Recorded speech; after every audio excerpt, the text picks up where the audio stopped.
strategy could help a patient with acute coronary syndrome. So we'll have a discussion at the end of the session. The next is I will invite Dr. Goh Yeo-Siong.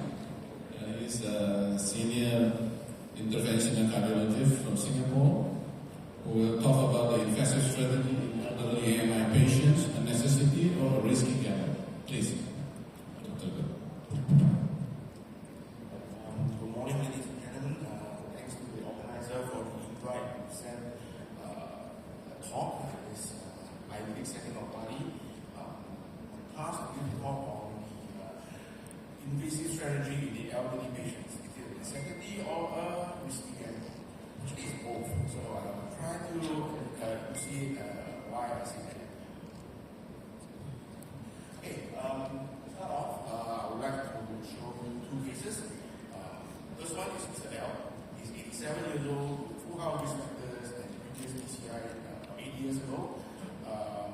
Population, the ID, DES, DBs, and the RCA as well at the same setting and at another hospital. He also known to have a GI benign tumor, his pancreas, and same here. Remarkably, he's very well. He's very active elderly gentleman. He goes out to exercise every morning. And currently he's admitted this year, early March, for intermittent angina, have symptoms for 3 days, even at rest. So that this is ECG, there's nothing much, no very fierce looking ST changes. And these are his labs. So actually it's very clear, it's not indicated to overload. Creatinine is normal, EGFR is estimated at 70, LDL very well controlled, although his diabetes needs some fine tuning, and his troponin rise was okay, not too fierce. Managed to do a 2D echo for him same day. EF is reserved, and his squeeze score is then labeled as 1.5. Okay, so this is his plan. Okay, so we can all see clearly that the distal left vein is very tight, 95% stenosis. The cert is nearly occluded already. And this is another view to appreciate the left lesion. All in all, it doesn't look too daunting.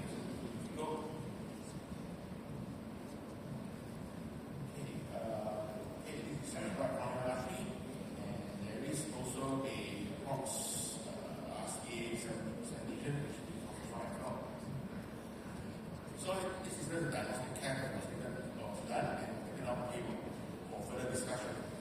Second patient is Mr. T, equally elderly, 87, 86 years old this time, but he has worse pulmonary condition. He's a chronic smoker, he has bronchitis, he has chronic renal disease. He was known to us for the last 2 years already actually. He tried intervention in the earlier years. Until this time around, he admitted also in March, chest pain and lipolysis. He's also presented in the worst situation where ECG was actually showing stable ET. It was calibrated at the ED by interferon and it was fully overlooked. So this was his ECG on the ED, and at least after calibration, again, there's no fears between ST depressions or ST elevations. However, he got very frequent disease. Okay, his labs is markedly worse. X-ray shows pulmonary edema, creatinine is at 200, EGFR is calculated at about 30 only. LDL is pretty decent, the diabetes is pretty decent as well. The troponin rise is much more aggressive, it goes up all the way up to 900, and the EF was calculated down at 30% only. So his end-STEMI is very high risk, risk score at 199. So this is again his angiogram. Again, it's a distal left vein. 5 vessel, distal left vein 90%, and on top of that, he has diffuse proximal LAD as well. So this one that looks really much more difficult than the earlier things. But thank goodness for him, his circumflex still looks to be okay. Right, so spider view, and his RCA has an intermediate moderate severe lesion to the mid segment as well. Okay, so he also taken out the table. Further discussion. Okay, so who will have a better outcome? Mr. L, more severe elderly, or Mr. T, who is actually at higher risk?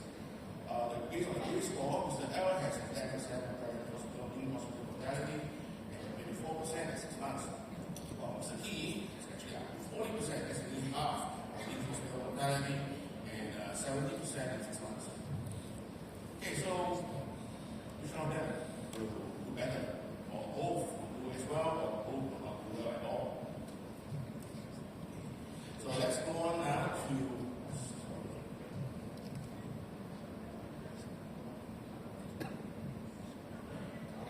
let's go on to some of the data. And goodness, we don't have to stay too long listening to talking about data because there are very few data available that purposely address the elderly patients only. Most trials are very general. The number of elderly patients from them in them are very small, and some even explicitly excluded them.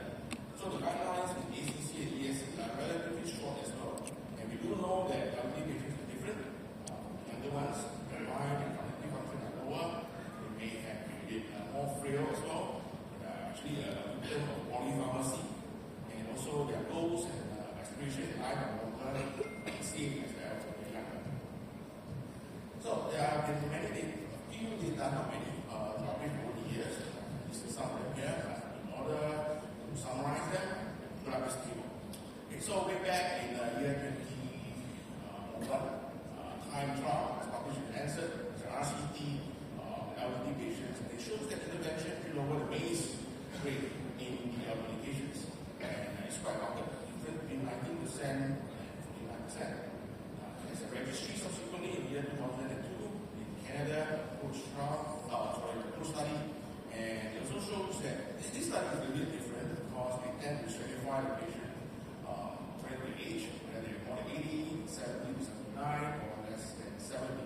And it shows that those 80 and above, the survival difference are the largest, which means if they don't do anything, you just OMT them, their survival rate is 60%, but if you do reverse them, they have up to 70 to 77% increase in their survival rate. Subsequently, over the years, in 2015 and 2016, there are other trials that have been published, relatively small, 300-400 patients, that also shows that intervention decreased the MACE rate in the elderly patients, with no difference in bleeding in one of the trials. However, in the year 2021, during the COVID times, Ripple trial was published in Global Intervention, and it's 80 years old in UK, 251 patients, it's RCT. Now they start to show that there's been no difference in mortality and in terms of the MACE as well. But they do have a lot more in-hospital major complications, 3.2% versus 1.6% in the only. Further on down the years, 2023, 2024, finally have this small scale failure trial is very interesting because they would take age as the cutoff, but instead they use frailty. Frailty, they use the clinical frailty scale to assess the patient to see whether they are frail and how do they do. So the cutoff was a CFS score of more than 4, and it shows that in early first year after BCI or TBD, the mortality tends to be higher.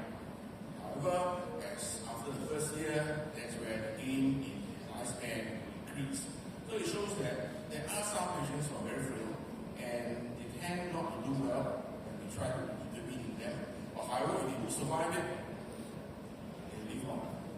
Lastly, we have Senorita, that's published last week in JM, which is the largest RCT of elderly patients, 1,500 patients, and they also show that there's no difference in mortality or MACE. So as you can see from the timeline, in the early years, looks like interventionists are doing well. We are managed to increase the lifespan. But in the later years, I think it's a credit to the pharmacotherapy, pharmaco companies, and the OMPs, and the DDMP guidelines that we manage to make patients live as long without doing too much. So I think it's a credit. Okay, so the 2021 is the ACC guideline for the elderly, and they are very brief. They mentioned that in the older patients, in all patient treatment strategy should be based on the patient's preferences and their cognitive function and their life experience. And that's it. The ESC guidelines in 2023 also mentioned somewhat the same thing.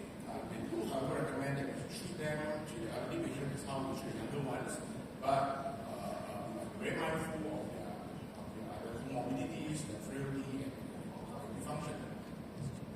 Okay, so their statement from their guideline mentioned in the absence of robust clinical trial, decision based on how we manage older patients should not be just on ischemic and MACE and mortality, but also on what they expect out of life, what is their cognitive function, what is their functional impairment, and their preferences.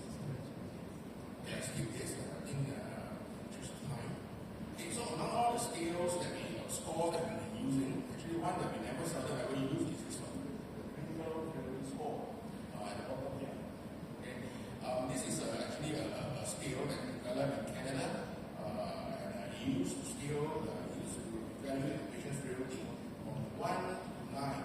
The cutoff is somewhere between 4 and 5. So those that are 4 are vulnerable, but they're still pretty strong. Beyond that, how more frail.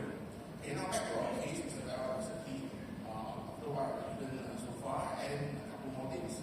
Is Mr. L, who is a super elderly gentleman, his that score is only 2. His CFS scale is 2, so not too bad. While Mr. Key, his best score is 3, a little bit higher, due to immune impairment, and his physical frailty scale is 4. Definitely much more frail than Mr. L. So, which one of them is survived, and which one of them will do well, and which one of them or both will do well. We kept the angiogram both, and we still have made one that concluded still like that one, just diffuse hereditary disease. So actually, Mr. L, he does survive. Mr. T, survived with PCI, is still one, the frail one.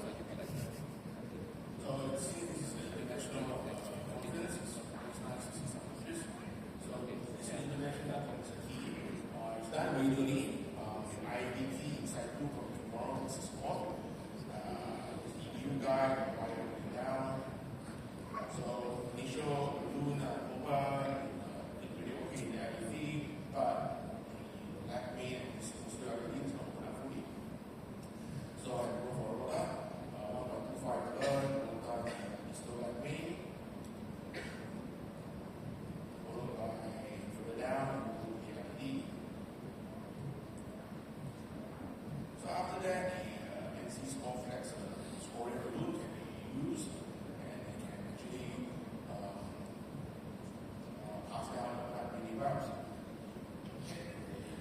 Yeah, even the distal diabetes that is open up better. So this is the first step. Next, I exactly remember the sound very technical, but I think it's about 5 followed by another step in the distal in the left knee in the knee. So this was the final epigraphic pictures of left knee and knee post-progression. Okay, so all the IBIS, these are the IBIS different sites. This is left knee, so on the nice round, you go looking left knee, but this is what we can do. The overall MLA gain is really good, it's more than 7, I think, and here it's 3.5. So this was the final picture. I released the object away, still left knee, and everything was good.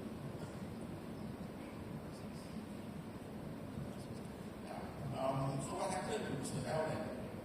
Actually, Mr. L was very unfortunate. He was planned for a PCI as well, but he had a massive GRB the night before. Alright, at middle of the night, he started the hypotensive, having Rimelina, HB dropped 8, and he actually found that there was a bleed from the G7 in his stomach. Originally, he has an IP and his pancreas that his Jesus not known. So he had a right evidence to OGD, which would stop the bleed, go for surgery, survive the surgery, but he ran into multi-organ failure and passed away at the end. So he didn't get to the bleed. Okay, well, Mr. T, underwent PCI, his credit was monitored, went up 300 blood, went down, and he shrunk at 16, and last seen in the clinic just last month. He's back to low cell, looking away, usual again. It's quite odd. Okay, so I think this is also the conclusion. We should treat ACS and the elderly as what we do to the younger guys. But however, we need to have a more detailed assessment of the other pediatric issues, and also a more detailed discussion with them regarding what they want. Right? And we probably also have discussed with caregivers, family members, and so it's no longer a very clear and straightforward path anymore. So the primary outcome should not be concentrated on mortality benefit or ways and stuff like that, but should also concentrate more on their choice and also with dignity. So I think with that, thank you. So thank you very much. Thank you.